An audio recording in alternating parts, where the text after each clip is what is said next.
My name is Geneva, and at 32 years old, I have finally found peace as a successful tattoo artist in Seattle. With my vibrant purple hair, sleeve tattoos, and unconventional fashion sense, I have always been the black sheep in my traditional family.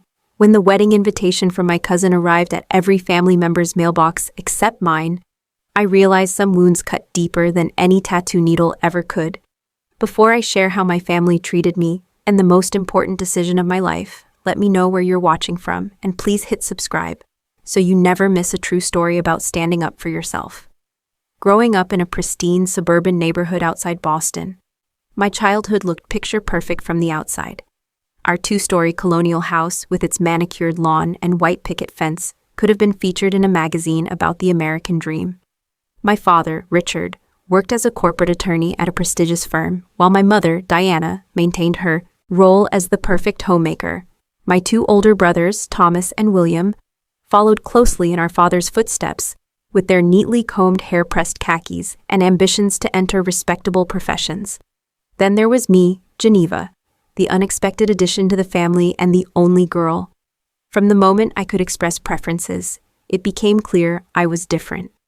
While my family dressed in neutral tones and conservative styles, I gravitated toward bright colors and creative patterns. My mother would lay out a sensible navy blue dress for Sunday church, only to find me in my room adding colorful ribbons or attempting to sew on sequins I had secretly collected. "Geneva, why can you not just wear what I picked out for you?" My mother would sigh her face, a mixture of confusion and frustration. "Everyone else manages to look appropriate. What will people think of us?" That question became the soundtrack of my childhood. What will people think? In second grade, when asked what I wanted to be when I grew up, I proudly announced I would be an artist. The teacher smiled, but later at the parent-teacher conference, I overheard her telling my parents that perhaps they should guide me toward more practical aspirations. My father nodded seriously, as though they were discussing a serious medical condition rather than a 7-year-old's dream. The divide became more apparent during summer breaks. While Thomas and William attended sports camps and academic programs, I begged to go to art camp. After much debate and my mother's tearful intervention, my father reluctantly agreed on the condition that I also attend math tutoring 3 times a week. "Drawing pictures will not get you into Harvard, Geneva," he lectured me the night before my first day at art camp. "You need to focus on things that matter," but to me, art mattered more than anything. I found joy in creating, in seeing the world differently than my family did. I spent hours in my room drawing elaborate fantasy worlds, painting on any surface I could find, and fashioning jewelry from random objects around the house. My mother alternated between reluctant admiration of my creativity and obvious dismay at my unconventional interests. My brothers mostly ignored my artistic pursuits, except when they could use them as ammunition for teasing. "Hey, Space Cadet," Thomas would call when he found me lost in sketching. "Earth to Weirdo," William would chime in, snapping his fingers in front of my face to break my concentration. The first major incident that showed just how much my differences bothered my family occurred when I was 10. The annual Richardson family photo was scheduled, and my mother had purchased matching outfits for everyone: crisp white shirts and navy blue bottoms. The night before, I used fabric markers to add colorful designs to the collar and cuffs of my shirt. I thought it looked beautiful, a personal touch that expressed who I was while still coordinating with the family. The next morning, my mother discovered my creation and burst into tears. My father came running, and upon seeing the ruined shirt, his face turned an alarming shade of red. "What is wrong with you?" he shouted, his voice echoing through our perfect home. "Why must you constantly embarrass this family? Do you enjoy making your mother cry?" I was made to wear one of my mother's white blouses, pinned and folded to fit my small frame. In the resulting photo, everyone else smiles confidently, while I look like I am drowning in fabric and shame. But the most painful childhood memory, the one that truly showed me where I stood in my family, happened when I was 13. Thomas was turning 18 and heading to Yale in the falling family tradition.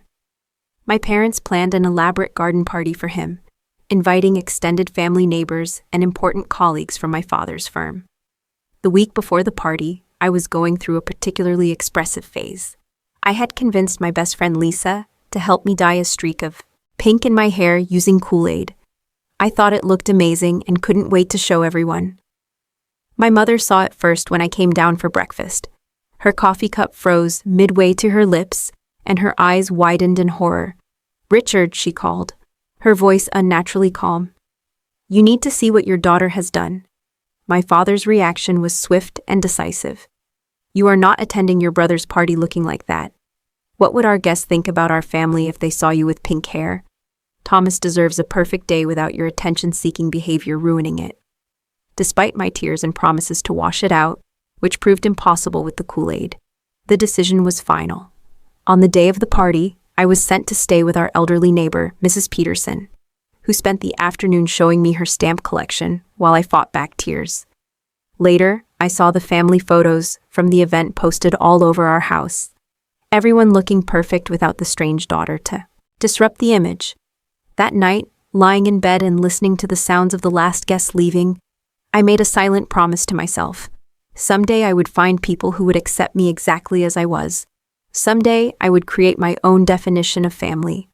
But that realization came with a price. A piece of my heart hardened that day, creating a protective shell around the part of me that still desperately wanted my family's approval. I began to understand that in my parents' eyes, their image would always matter more than my feelings. It was a harsh lesson for a 13-year-old, but one that would prepare me for what was to come. By 18, the distance between my family and me had grown from a crack to a chasm. While my brothers had followed the expected path to prestigious universities and conventional majors, I stood my ground when it came time for college applications. "I am applying to art schools," I announced at dinner one night during my senior year of high school. The clatter of silverware against plates fell silent as 3 pairs of eyes stared at me in disbelief. "You most certainly are not," my father responded, his tone leaving no room for discussion. "You will apply to Boston University like we discussed. Their business program is excellent, and you can minor in art if you must." I had anticipated this reaction and came prepared. I have already submitted applications to 5 art schools. I paid the fees with money I earned from selling my paintings online. The explosion that followed was nuclear. My father slammed his fist on the table, causing the water glasses to jump. My mother burst into tears, a response I had come to expect whenever I failed to meet their expectations. Thomas, home from Yale for the weekend, shook his head in disapproval, while William stared intently at his plate, avoiding the conflict altogether. "We will not pay a penny for this nonsense," my father declared. "If you insist on throwing away your future on some artistic fantasy, you will do it, without our support." To their shock, I nodded calmly. "I have applied for scholarships, and I have been saving money for 3 years. What I did not tell them was that my art teacher, Mrs. Hernandez, had been helping me prepare a portfolio since sophomore year, recognizing a talent my family refused to see. 3 months later, when my acceptance letter from the Seattle Art Institute arrived with a substantial scholarship offer, I made my choice. My parents made one last attempt to change my mind, alternating between guilt trips and thinly veiled threats about my future security. "Artist-starved Geneva," my mother pleaded. "Is that what you want for yourself to struggle for the rest of your life?" "I would rather struggle doing something I love than succeed at something that makes me miserable," I replied, surprising myself with my conviction. The day I left for Seattle was filled with strained goodbyes and my mother's tearful warnings. My father drove me to the airport in silence, offering only a stiff hug and a curt "call your mother when you land" before turning away. Seattle was everything Boston was not. Vibrant, expressive, embracing of differences rather than condemning them. For the first time in my life, I found myself surrounded by people who did not question my colorful clothing or artistic aspirations. My roommate Zoe, a photography major with a septum piercing and a shock of blue hair, became my first true friend in this new world. "Your family sounds like robots," she commented after I shared stories of home. "No offense, but do they even have personalities under all that propriety?" I laughed, but her words struck a chord. Had I ever seen my parents or brothers truly express joy, passion, or uninhibited emotion? They existed within such narrow parameters of acceptable behavior that I wondered if they even knew who they were beneath the expectations. In my second year of art school, I discovered tattoo art. What began as an appreciation for the art form evolved into an apprenticeship at a local studio.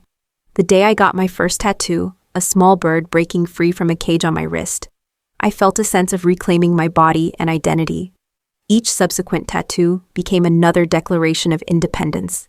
My rare video calls with family became increasingly uncomfortable. My mother would gasp at each new visible tattoo or hair color change. My father would lecture about professionalism, and my brothers would exchange knowing glances that said, "She is still being difficult." "You will never get a real job looking like that," my father warned during one particularly tense call, after I had added a full sleeve of botanical illustrations to my left arm. "I already have a real job," I countered. "The studio hired me full-time. I have health insurance and a 401 Kelvin." "Drawing on people is not a career," he scoffed. "It is a phase, and one you will regret when you grow up and want to be taken seriously." Visits home grew fewer and farther between. Each return to Boston felt like stepping back in time, where I was expected to shrink myself to fit into the box labeled Richardson family member. I would pack long-sleeved shirts despite the summer heat, remove facial piercings, and dye my hair a more natural color, all in a futile attempt to keep the peace. During one Christmas visit when I was 22, my mother cornered me in the kitchen while I was helping with dinner preparations. "Why do you insist on making yourself so unmarriageable?" she asked in a hushed tone, as though my single status at 22 was a family scandal. "No respectable man will want a wife covered in tattoos." "Then I guess I will have to find a man who is not respectable by your standards," I replied, continuing to chop vegetables with perhaps more force than necessary. My relationship with Thomas deteriorated to nearly nothing. As the golden child who had followed the path exactly as laid out for him, he seemed to take my divergence as a personal affront. He worked at our father's law firm, now lived in a Boston suburb eerily similar to the one we grew up in, and was engaged to Catherine, a woman who could have been custom-ordered from a catalog titled Appropriate Spouses for Successful Attorneys.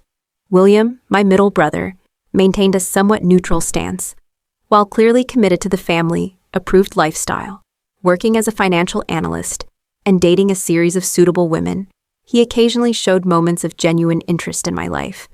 "Your Instagram posts are actually pretty cool," he admitted during one visit, when we found ourselves alone in the family room.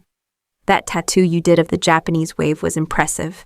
It was not much, but in the desert of family approval, even this small acknowledgement felt like a rainstorm. Still, these moments were rare, and with each passing year, I felt myself becoming more of a stranger to the people who shared my DNA. Seattle became my true home. I built a community of friends who celebrated, rather than tolerated, my differences. My career as a tattoo artist flourished as I developed a distinctive style that attracted clients from across the Pacific Northwest. I dated people who saw my appearance as an expression of my creativity, rather than a character flaw. Yet, despite the fulfilling life, I was building a small part of me still HD for acceptance, from the people who had known me first. Every achievement, every moment of happiness was tinged with the knowledge that those who should have been proudest would instead view my success as something to hide from their country club friends. I was building a life they could never understand, and the realization was both liberating and profoundly sad. The first wedding invitation arrived when I was 24. Thomas was marrying Catherine, and the thick cream envelope with gold embossing screamed traditional elegance. Inside, beneath the formal invitation, was a handwritten note from my mother. "Geneva, we are so looking forward to having the whole family together for this special occasion. I have taken the liberty of reserving you an appointment at my salon for the day before. They can help you with a nice natural hair color. Also, Catherine has requested that all female guests wear dresses in pastel colors. Long sleeves would be best for you, dear. Given your situation, we want the focus to be on the bride and groom, not on distracting elements." My situation. As if my tattoos were a medical condition to be discreetly covered rather than art, I had chosen for my body. I called my mother that evening, trying to keep my voice level. "Mom, I understand this is an important day for Thomas, and I want to be respectful. I can wear a dress with longer sleeves, but I am not changing my hair color." The silence on the other end of the line stretched until I checked to see if the call had dropped. "Your brother and Catherine have been very specific about the aesthetic they want for their wedding," she finally replied. "Everyone is making an effort to comply with their wishes. It would be selfish of you to prioritize your personal expression over their special day. The guilt trip was familiar territory, but the implications stung nonetheless. Being myself was apparently an act of selfishness that would ruin my brother's wedding. After days of internal debate and several tearful conversations with my Seattle friends, I decided to compromise. I purchased an elegant lavender dress with 3 garter sleeves that covered most of my tattoos, bought temporary makeup specifically designed to cover the visible ones on my lower arms, and while I did not dye my hair back to brown as requested, I styled it in a more subdued way. The weekend of the wedding, I flew to Boston with a knot of anxiety in my stomach. The rehearsal dinner set the tone for what was to come. I was seated at a table with distant cousins and Catherine's former college roommates as parents. Rather than with immediate family, my mother introduced me to various guests with qualifiers. This is our daughter Geneva. She is visiting from Seattle, carefully avoiding any mention of my profession or life. The wedding day itself was a masterclass in subtle exclusion. When family photos were being taken, I was included in only the largest group shots. For the more intimate family portraits, the photographer mysteriously needed to change lenses or adjust lighting whenever it would have been my turn. During the reception, I overheard Catherine's mother speaking to another guest. Yes, that is Richard and Diana's daughter. Such a shame what she has done to herself. They try not to talk about her much. I spent most of the reception nursing a glass of champagne in a corner, watching my family play their parts in this performance of perfect conventional happiness. Not once did Thomas seek me out to thank me for coming or to introduce me to his new wife's family. My father danced with the bride, my mother cried appropriate tears, and William delivered a best man speech full of inside jokes and references to the proper upbringing they had shared. I left early, slipping away without goodbyes. No one noticed. 3 months later, my cousin Jennifer, who had been my closest childhood friend, got engaged. We had spent countless summers together as children, sharing secrets and dreams. Before my move to Seattle, we had promised to be in each other's weddings someday. I learned about her engagement through my mother's weekly phone call, during which she casually mentioned that Jennifer had asked my cousins Heather and Sarah to be bridesmaids. What about me? I asked, a childish hope rising despite years of evidence that should have quashed it. Oh, Geneva, my mother sighed. You know how traditional Uncle Robert and Aunt Nancy are. Jennifer's having a church wedding, and they have certain expectations for the bridal party. I am sure you understand. I did understand. I understood perfectly. The invitation when it arrived specified that I could bring a +1, but please discuss appropriate attire with your mother beforehand. I declined the invitation, sending an expensive item from the registry with a heartfelt note congratulating Jennifer. She never responded. The pattern continued. Family weddings became exercises in exclusion, each invitation more conditional than the last. For my cousin Mark's wedding, I was invited to the ceremony, but not the reception. For my aunt's second marriage, the invitation arrived a mere week before the event. Clearly an afterthought. Then came William's engagement to Elizabeth, a pediatrician from a family remarkably similar to ours. I learned about it through social media rather than from my brother directly. When I called to congratulate him, his response was lukewarm at best. Thanks, Geneva. Listen about the wedding. We are keeping it small and intimate. Of course, I replied, already knowing what was coming. Just family and close friends. Right, he said, relief evident in his voice. And Elizabeth's family is very traditional. Catholic church ceremony, formal reception at the country club, that sort of thing. The unspoken message was clear. There was no place for someone like me in that sort of thing. The formal invitation arrived 2 weeks after most guests had already received theirs, according to my mother's inadvertent slip during a phone call. This time, the note attached was even more explicit. Geneva, we would love to have you join us for our special day. Please note that the country club has a strict dress code. No visible tattoos, conventional hair colors only, and formal attire is required. If you wish to bring a guest, please ensure they also adhere to these guidelines. I stared at the note, reading between the lines. If your boyfriend has tattoos or piercings, leave him at home. If you cannot erase all evidence of your true self, do not come. For days, I debated with myself. William had at least made some efforts to maintain a relationship with me over the years, Was it worth another round of awkward stares and whispered comments to support him? Would my presence even be welcome or merely tolerated as a familial obligation? My decision was made for me when my Aunt Carol called ostensibly to catch up, but really to do reconnaissance. Your mother mentioned you might be bringing someone to William's wedding, she probed.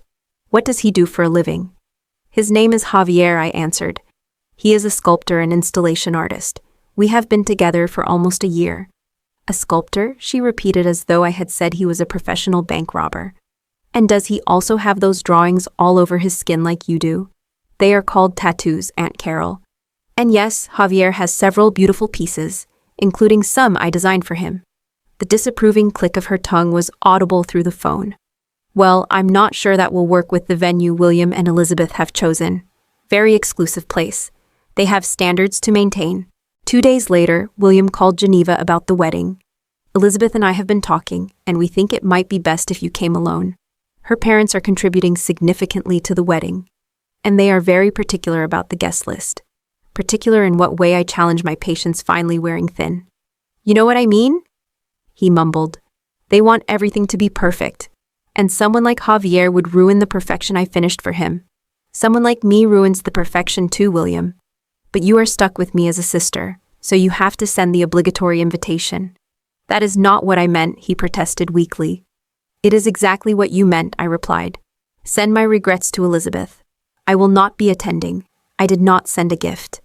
The final straw came later that year when I discovered through Facebook that my cousin Amber was getting married. We had never been particularly close, but every other family member had received invitations months ago. My mother, when confronted, admitted the truth. Amber admires you, Geneva. She always has. Her parents were concerned that if you attended, you might influence her younger sister, Lily. She's at an impressionable age, you see, and has already been asking about getting a tattoo. They just think it would be better if certain influences were kept away right now. I was 30 years old, a successful business owner, a homeowner in a stable relationship. And yet, in my family's eyes, I was a corrupting influence to be kept away from impressionable teenagers. Something inside me broke that day. The last thread of hope that someday they might see me as I truly was, instead of as the disappointment I represented to them. I understand completely, I told my mother, my voice oddly calm.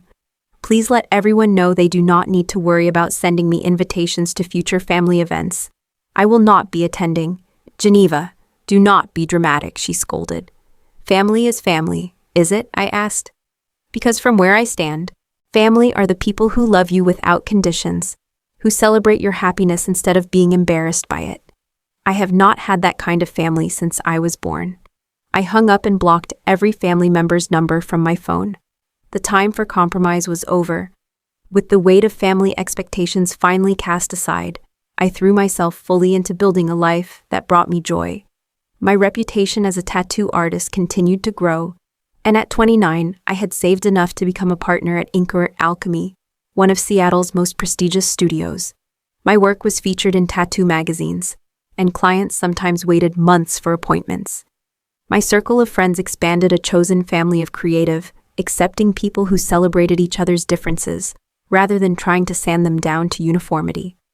We gathered for holidays, birthdays, and random Tuesday nights, creating our own traditions, unburdened by judgment or pretense. Zoe, my college roommate turned best friend, had opened a photography studio specializing in portraits that celebrated unconventional beauty. Normal is boring was her business motto, and her waiting list was months long.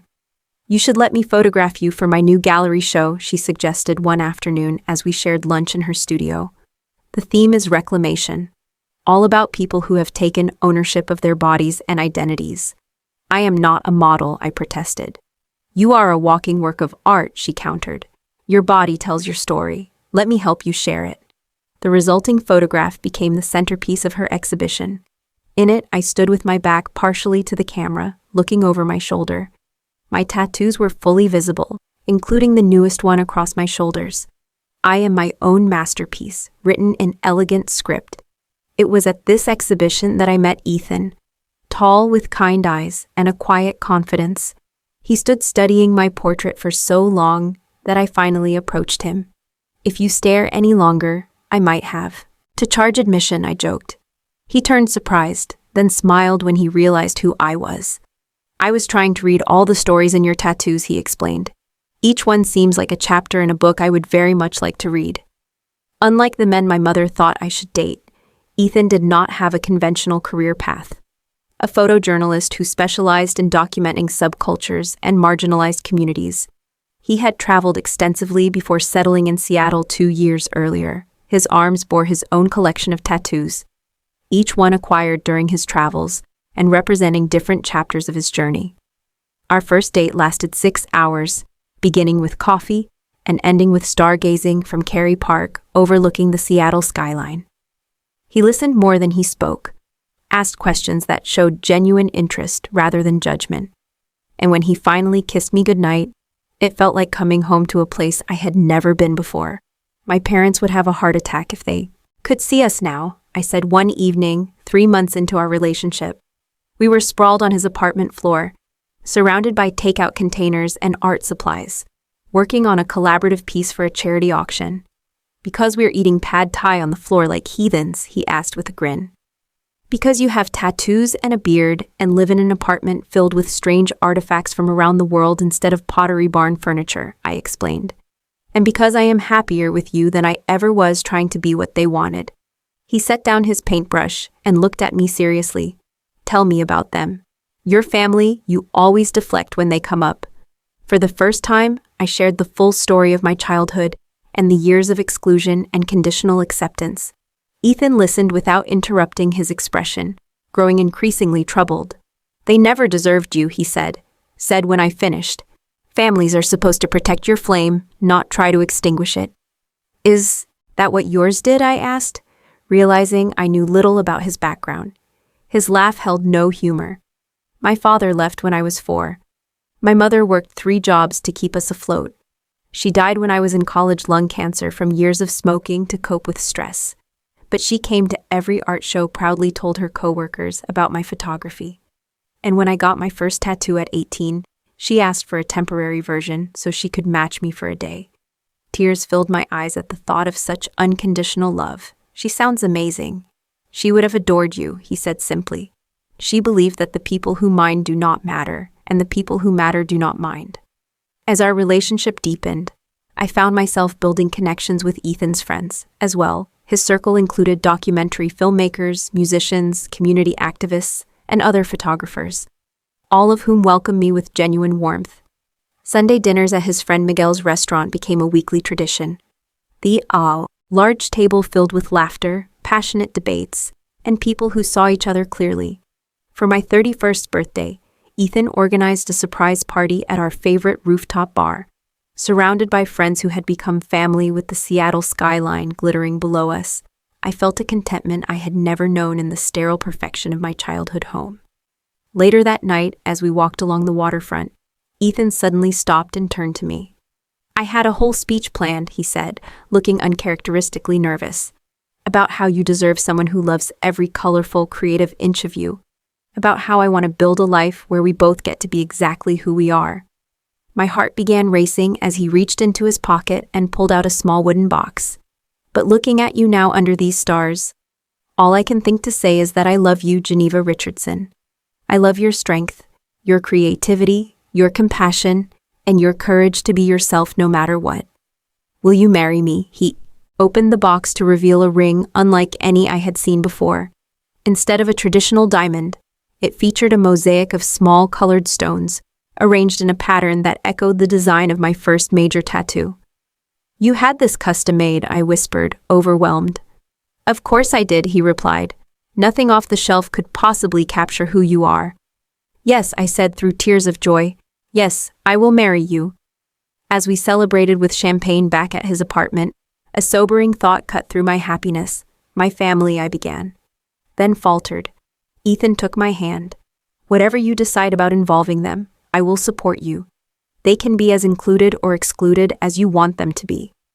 I nodded, grateful for his understanding but uncertain of what I wanted. Despite everything, some small part of me still hoped for reconciliation, for the family approval I had been seeking my entire life. After a week of deliberation, I sent a simple email to my parents. I wanted to let you know that I I'm engaged to be married to Ethan Walker, a photojournalist I have been dating for the past year. We have not set a date yet, but will likely have a small ceremony in Seattle next spring. I hope you can be happy for me, Geneva. The response when it came 3 days later was exactly what I should have expected, but still managed to disappoint. Congratulations on your engagement. Your father and I would very much like to meet Ethan before the wedding.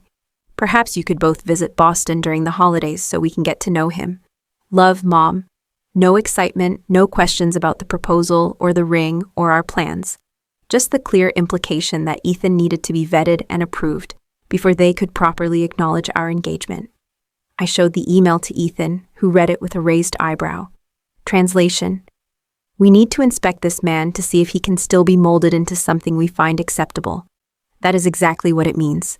I agreed to wait settling in my chest. They will hate your tattoos, question your career, and probably ask about your investment portfolio within the first 10 minutes. Let them, he said, pulling me close. Their approval is not required for our happiness. In that moment, I made a decision that would change everything. I was done trying to contort myself into shapes that would please people who had never tried to understand me. Done seeking approval from those who saw my differences as flaws, rather than features. If my family could not celebrate who I truly was on the most important day of my life, they did not deserve to be present for it. I do not want them at our wedding, I said quietly. Any of them. Ethan studied my face carefully.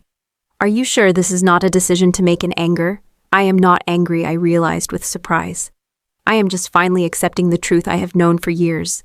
They do not want me. They want the daughter they think I should have been. He nodded slowly. Then we will create a wedding filled only with people who love us exactly as we are. That night I slept more peacefully than I had in years. The burden of seeking family approval finally lifted from my shoulders. The decision to exclude my family from our wedding brought an unexpected sense of freedom. Without the pressure to create an event that would meet their standards of propriety, Ethan and I were free to design a celebration that truly reflected who we were as individuals and as a couple. We rented an industrial art space in downtown Seattle, a former warehouse with exposed brick walls, soaring ceilings, and massive windows overlooking Elliott Bay. Instead of traditional floral arrangements, we commissioned local artists, many of them friends, to create installations throughout the space. Our save the dates were handmade letterpress cards, featuring an illustration Ethan and I had designed together. As I compiled our guest list, the absence of family names was both liberating and painful. No parents, no brothers, no aunts or uncles, or cousins, just friends who had shown up for us consistently, who had created space for us to be our authentic selves. Are you sure about this? Zoe asked when I showed her the final list. Not even William. He seemed less judgmental than the rest. If I invite one, I have to invite them all, I explained. And I cannot spend my wedding day worrying about disapproving looks or underhanded comments about my dress, or our vows, or anything else. I had chosen a wedding dress that would have given my mother palpitations of vintage-inspired cream silk, with an open back that displayed the intricate botanical tattoos covering my spine. Instead of a veil, I would wear a crown of preserved wildflowers that matched the colors in my currently teal and purple hair. The phone call from my mother came exactly 3 weeks after we sent our save the dates to everyone except my family. Geneva, she began, without preamble, when I answered. Aunt Carol just called me. She ran into Miguel's mother at a charity function in San Francisco, and she was talking about the beautiful save the date card she received for your wedding in June. I closed my eyes, cursing the coincidence. Miguel's mother occasionally visited from California and must have mentioned our upcoming wedding without realizing the situation with my family. Yes, Ethan and I are getting married in June, I confirmed, keeping my voice neutral. Why did we not receive an invitation? She demanded, her tone shifting from confusion to indignation. Please tell me this is just an oversight with the mail. I took a deep breath. It was not an oversight, Mom. We decided to keep our wedding small with just close friends. The silence that followed was deafening. When she finally spoke, her voice trembled with barely controlled emotion. Just friends, no family at all, Geneva. This is beyond your usual rebellion. This is cruel. Is it cruel? I asked quietly. Was it cruel when Thomas and Catherine seated me at the back table with strangers at their wedding, Was it cruel when Jennifer did not ask me to be a bridesmaid after we had promised each other since childhood? Was it cruel when William suggested I come to his wedding alone because my boyfriend's tattoos might offend Elizabeth's parents? Those were different circumstances, she protested weakly. No, they were not. They were all the same circumstance. My family being ashamed of who I am. I will not have that energy at my wedding. I want to be surrounded by people who love Ethan and me for exactly who we are, not despite it. Your father will be devastated, she said, resorting to her usual tactic of emotional manipulation. He has always imagined walking his only daughter down the aisle. Has he? I countered. Because he has spent most of my life making it clear that I am a disappointment to him. The only version of me he wants to walk down the aisle is one that does not exist. The conversation ended with my mother in tears and my resolve stronger than ever. Later that evening, William texted me for the first time in months. Mom told me about the wedding. I get why you're upset with the family, but I thought you and I were okay. Would have liked to be there for your big day. I stared at the message for a long time, remembering the rare moments of connection we had shared over the years. William had never been as openly disapproving as Thomas or my father, but he had also never stood up for me, never challenged the family's treatment of me. It was not an easy decision, I replied honestly. But I need to protect my peace on this day. No divided loyalties, no walking on eggshells, no worrying about who might say what. I hope you can understand. His response was brief but surprisingly thoughtful. I do not agree, but I respect that it is your choice to make. I hope your day is everything you want it to be. As word spread through the family grapevine, the pressure mounted. Extended family members I barely spoke to sent messages expressing their disappointment in my decision. My father predictably did not contact me directly, but apparently told my uncle that I was breaking your mother's heart with this childish stunt. Through it all, Ethan remained my steadfast support. They are trying to make this about them, he observed. After I received a particularly guilt-laden email from an aunt. But this day is about us and the life we are choosing to build together. 2 weeks before the wedding, I sat down and wrote individual letters to my parents and brothers. Not invitations, but explanations. I poured out years of hurt, disappointment, and rejection, detailing specific instances when their conditional acceptance had damaged me. I explained that my wedding day needed to be a space free from judgment, a celebration of love that accepted rather than criticized. I do love you, I wrote to each of them, but I have spent my entire life trying to earn your love in return, always falling short because I could not be someone other than who I am. For this one day, I need to be surrounded only by people who have never asked me to be less in order to be loved. I sent the letters via registered mail requiring signatures, so I would know they had been received. None of them responded. Our wedding day dawned bright and clear, the Seattle skyline crisp against a rare cloudless sky. As Zoe helped me into my dress and arranged my flower crown, I felt a momentary pang of sadness at the absence of my mother. In another life, in another family, she would have been here, perhaps crying happy tears and telling me how beautiful I looked. "You okay?" Zoe asked, catching my expression in the mirror. Just a moment of what might have been. I admitted it as passing. The ceremony space took my breath away when I entered. Sunlight streamed through the tall windows, illuminating the gathered faces of the people who had chosen to love us. Miguel stood ready to officiate, having gotten ordained online specifically for our wedding. Ethan waited, at the front, his smile so full of love that any lingering sadness evaporated. I walked down the aisle alone, not given away, but arriving of my own accord to join my partner in creating a new family built on acceptance rather than expectation. Our vows written together over late-night cups of tea promised to nurture each other's authentic selves, to create a home where differences were celebrated rather than merely tolerated. "I choose you, Ethan," said his voice steady and sure. "Not a version of you that fits some predetermined mold, but exactly as you are in this moment and all the versions of yourself you will become. I choose you." I echoed and promised to create with you a family defined by love, without conditions, acceptance without reservation, and joy without restraint. The reception that followed was everything a family celebration should be. Laughter, tears of joy, spontaneous dancing, heartfelt toasts. and the overwhelming sense of being truly seen and loved. As I looked around at the gathered faces, I realized that family had nothing to do with DNA and everything to do with choice. That night, as Ethan and I swayed to our last dance beneath strings of twinkling lights, he whispered in my ear, "Any regrets?" I thought about the empty chairs where my parents might have sat, the dances not shared with my father and brothers, the family photos not taken. Then I looked into the eyes of the man who loved me completely, surrounded by friends who had become family. "Not a single one," I answered truthfully.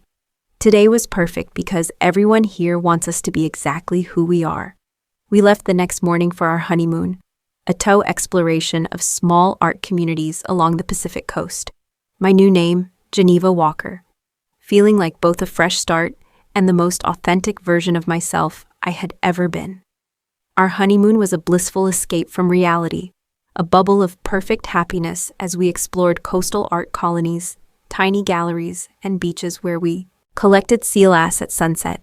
For 2 weeks, I did not check email or social media, choosing instead to be fully present in this new beginning with my husband.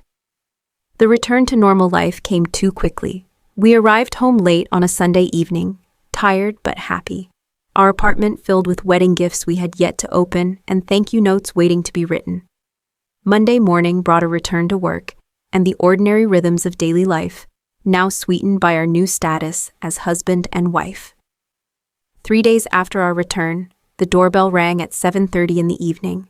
Ethan and I were in the kitchen making dinner together, a post-honeymoon meal of homemade pasta and wine we had discovered on our travels. "Probably a package delivery," I said, wiping my hands on a towel as I went to answer.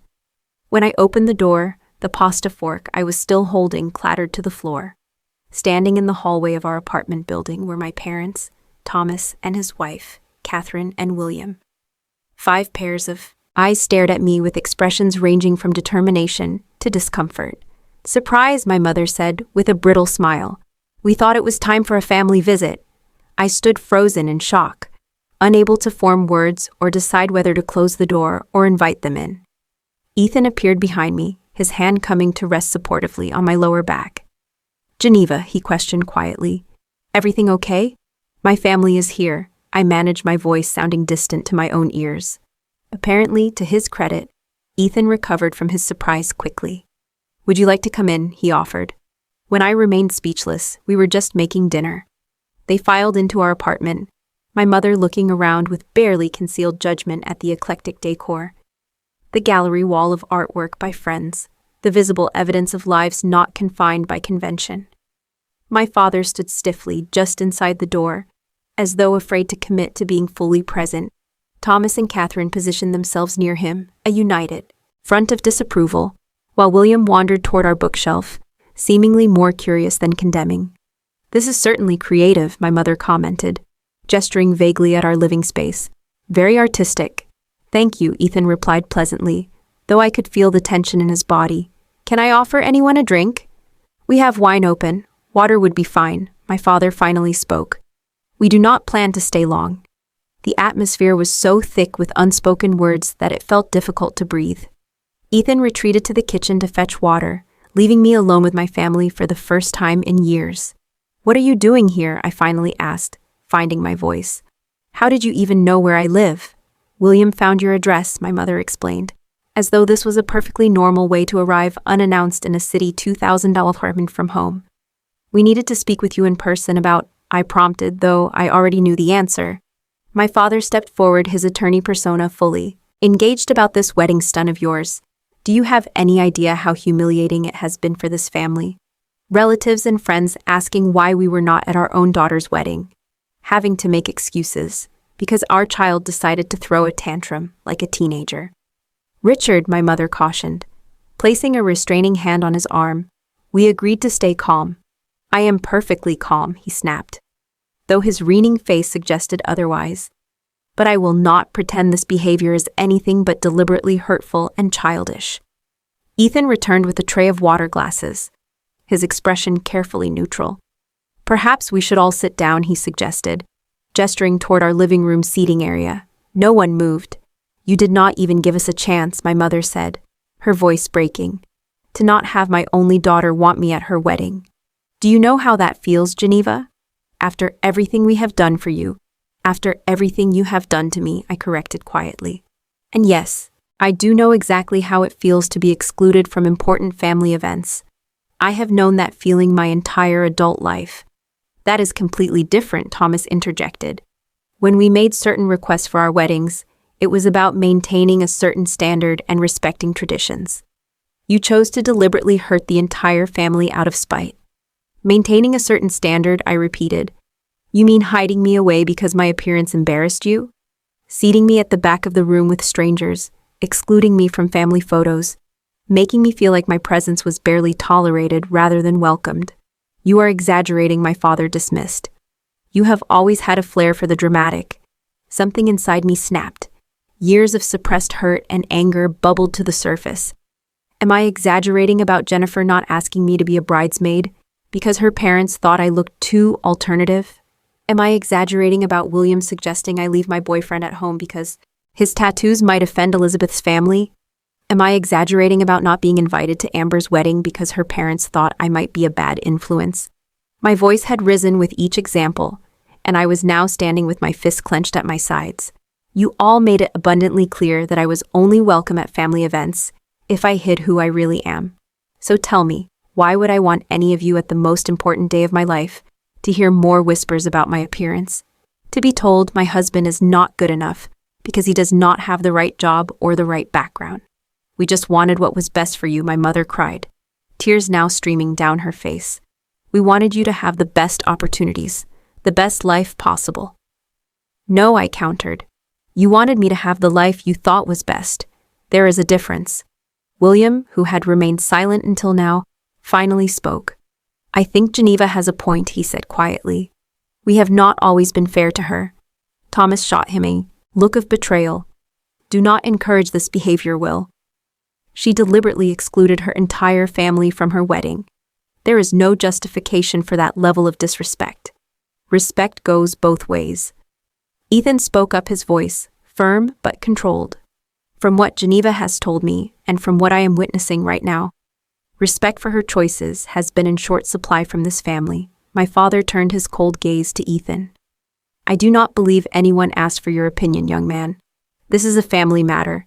He is my husband, I said, moving to stand beside Ethan. That makes him family. More family than any of you have been to me in years. The tension in the room reached a breaking point. My mother began sobbing in earnest. My father's face turned an alarming shade of red, and Thomas looked like he wanted to punch something, preferably Ethan. I think what your family is trying to express, Catherine ventured, speaking for the first time, is that they feel hurt and excluded from an important milestone. Perhaps if you had communicated your feelings before the wedding, a compromise could have been reached. I turned to her incredulous.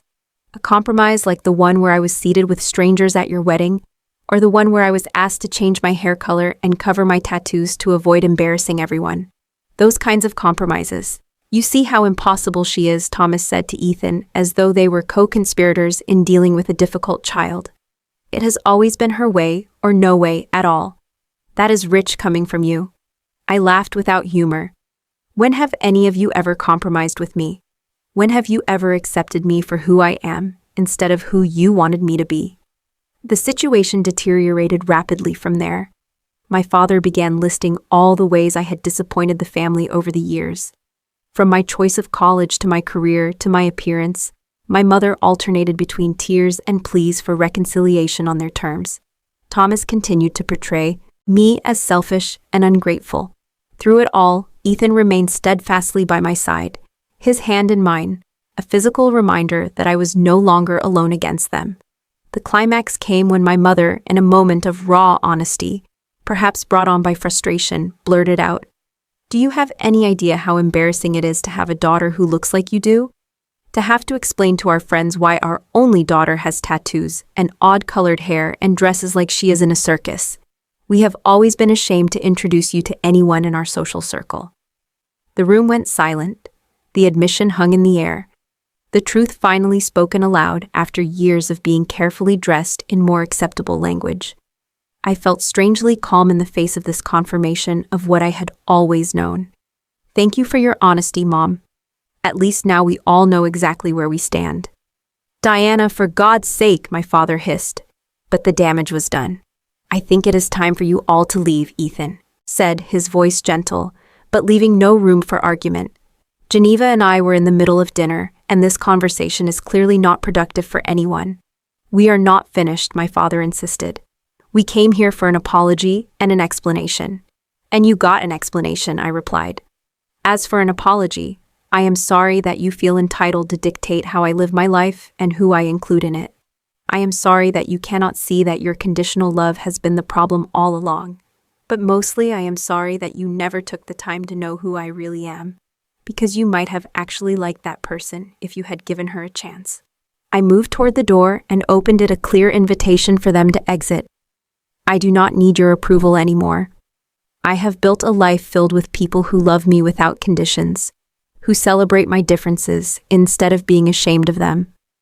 I have a husband who has never once asked me to be less so that he could love me more. That is what family should be. My father's face hardened. If this is your choice, do not expect anything from us in the future. No support, no inheritance, nothing. I have never expected anything from you, I said truthfully. And I have been taking care of myself for a long time now. They filed out one by one. My mother paused at the door, her hand reaching toward me before dropping back to her side. This is not what I wanted, she whispered. I know, I replied, but this is what you created. The door closed behind them, and the apartment suddenly felt too quiet, as though all the oxygen had been sucked out with their departure. My legs gave way, and I sank to the floor, the full impact of what had just happened, hitting me all at once. Ethan knelt beside me, gathering me into his arms as the tears finally came, great heaving sobs that seemed to emerge from the deepest part of me. He held me without speaking, just a steady presence as I released years of pain and disappointment. Later that night, wrapped in a blanket on our couch with a cup of tea Ethan had made, I received a text from William. I am sorry about tonight. They should not have ambushed you like that. For what it is worth, your wedding photos on Instagram looked beautiful. You looked happy. It was a small olive branch, but in that moment, it meant everything. What do we do now? I asked Ethan as he sat beside me, his arm around my shoulders. We continue building our life, he answered simply, on our terms with our chosen family. And we leave the door open just enough that if any of them ever truly wants to know you, the real you, they can find their way in. I nodded, resting my head against his shoulder. I am not holding my breath. Probably wise, he agreed.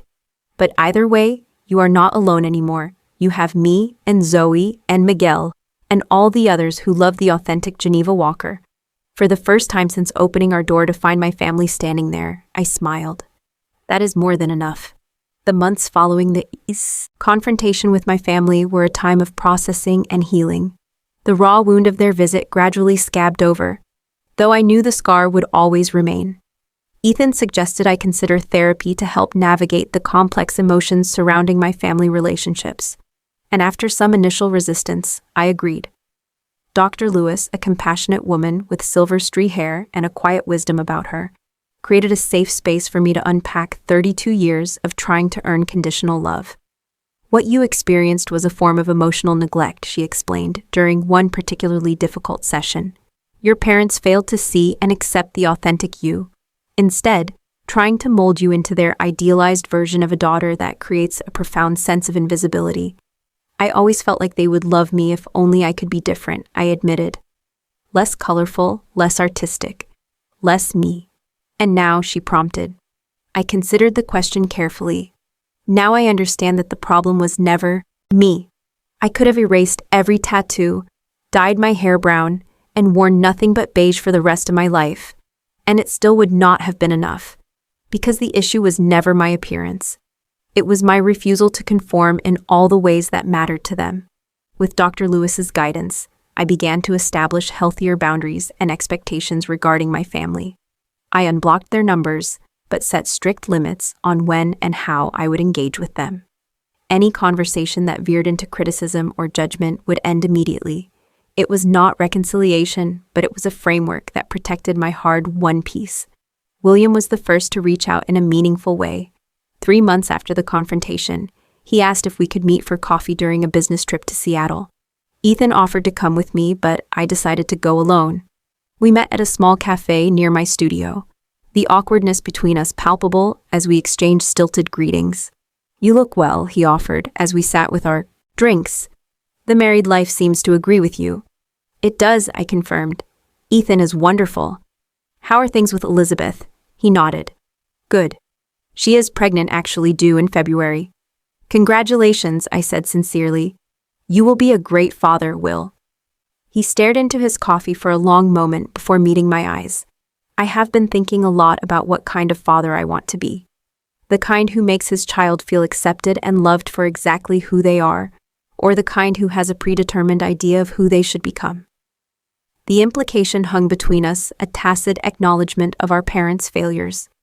"I am sorry, Geneva," he continued, his voice low and serious, "for not standing up for you more over the years, for going along with the family narrative that you were the problem, the difficult one.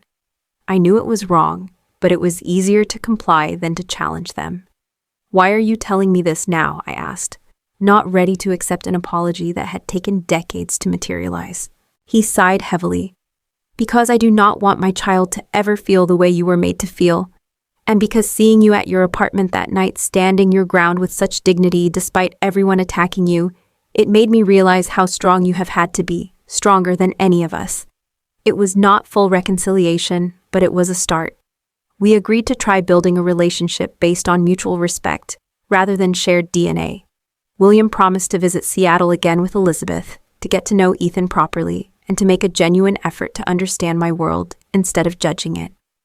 My relationship with the rest of my family remained strained. My mother occasionally sent text messages about inconsequential things, carefully avoiding any mention of our last encounter or the underlying issues. My father did not contact me directly at all, though I heard through William that he had suffered a minor heart attack, which had perhaps softened some of his harder edges. Thomas remained entrenched in his position that I had wronged the family, not the other way around. Through William, I learned that he and Catherine were raising their 2 young children in an environment eerily similar to our own childhood, complete with rigid expectations and an emphasis on appearances.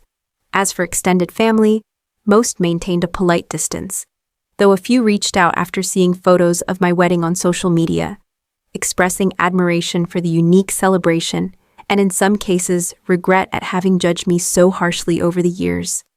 Meanwhile, my career continued to flourish.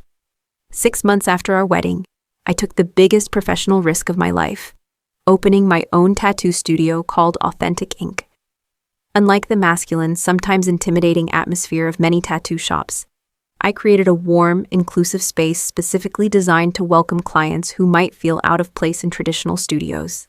Tattoos are about self-expression and reclaiming your body as your own, I explained in an interview with a local arts magazine. Everyone deserves to feel safe and respected in that process, especially people who have been made to feel they do not belong in conventional spaces. The studio quickly gained a reputation as a haven for first-time tattoo clients, members of the LGBTQ+ community, and people with body image struggles. I hired artists with diverse backgrounds and styles, creating an environment where differences were not merely tolerated, but celebrated as strengths. Ethan's career as a photojournalist also took an exciting turn when he received a grant to document alternative communities across America, exploring how people find belonging outside traditional social structures. The project would require periodic travel, but we were secure enough in our relationship to weather the separations. "I think my experiences with your family helped inspire this project," he admitted as we celebrated his grant approval. "Seeing how much pain comes from trying to force people into narrow definitions of acceptability made me want to showcase the beauty of those who refuse to be confined." Our home life settled into a rhythm of creative chaos and deep contentment. We converted our spare bedroom into a shared studio space where I could sketch tattoo designs and Ethan could edit photographs. Sunday dinners with our chosen family remained sacred, the table always open to newcomers who needed community. The most surprising development came a year after our wedding when Ethan and I began discussing adoption. The idea of creating a family where a child would be unconditionally loved and accepted for whoever they turned out to be felt like healing a wound that had been open for most of my life. Are you sure you are ready? Ethan asked as we completed our initial application for the adoption agency. Your own family experience is still pretty raw. That is exactly why I am ready, I explained. I know precisely what a child needs because I know what I never received. Unconditional love is not that complicated, really. It just means saying, I see you, I hear you, and I love you exactly as you are. As we navigated the complex process of becoming approved adoptive parents, I found myself reflecting often on the nature of family and belonging. Dr. Lewis encouraged me to journal about these reflections, a practice that proved surprisingly cathartic. Family is not about shared DNA, I wrote one evening. It is about shared respect. It is about creating space for each person to grow into their authentic self without fear of rejection. It is about celebrating differences rather than merely tolerating them. The ultimate test of my healing process came unexpectedly 18 months after our wedding.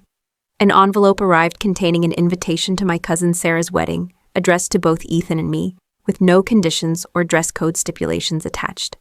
A handwritten note was enclosed. Geneva, I always admired your courage to be yourself, even when I was too afraid to say so. Ethan seems wonderful from what William has told us. It would mean so much to have you both at my wedding exactly as you are. Love, Sarah. Ethan found me staring at the invitation, tears streaming down my face. Bad news? He asked, immediately concerned. Actually, I think it might be good news, I replied, showing him the note. The question is, do I want to go? Do I trust that this is genuine and not another opportunity to be judged? We discussed it extensively that evening, weighing the potential for further hurt against the possibility of beginning to heal some family wounds. In the end, the decision came down to one simple truth. I was no longer the same person who had been so devastated by family rejection. I was stronger now, secure in my identity and surrounded by genuine love. I think we should go.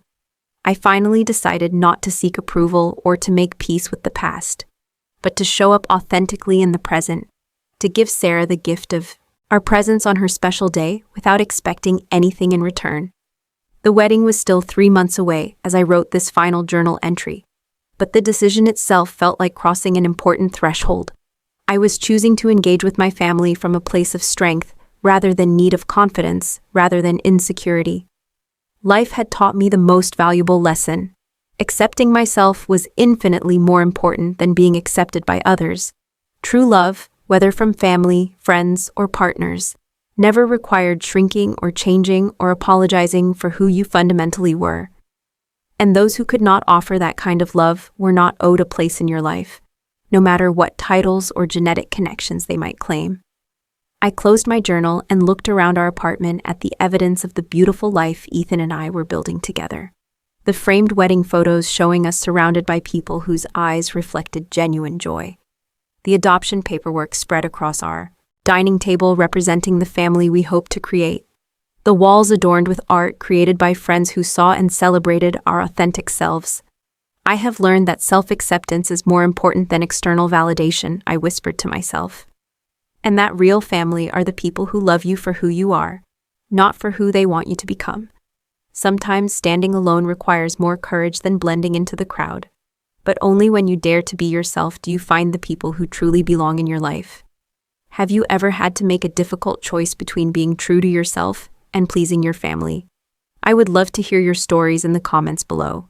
If this resonated with you, please like and subscribe to hear more authentic stories about finding your own path. And if you know someone who might need to hear this message, share it with them. Thank you for listening to my journey, and remember that you deserve to be loved exactly as you are, without conditions or expectations.